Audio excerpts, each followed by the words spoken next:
Welcome back. I wanted to start this video off with a little channel update. The other day, I quit my job.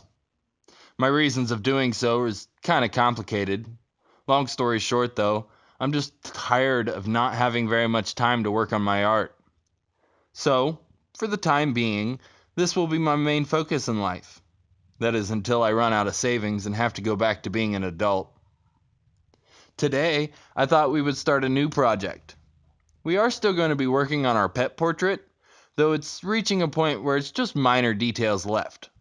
While I get those worked out, we're going to be doing a Galactic Seascape. I did forget to prime this canvas with liquid clear before I started, which made it a little extra difficult to blend everything together.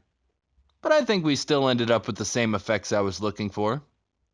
I have a couple of reference photos that I'm looking at while I do this. There are a lot of colors you could put into it, but you want your center point to be very bright, and as you work outwards from that, it should transition into colder tones. I used yellow ochre, and then I brightened that with a touch of titanium white. I splashed in a little bit of alizarin crimson before I transitioned it into cerulean blue, and then also into ultramarine blue. Next episode, we will be able to create some of the cloudy shadows over this that will help create that three-dimensional look. One thing to keep in mind if you're wanting to try this for yourself, in order to see the galaxy from Earth, you have to be standing in an area that is extremely dark.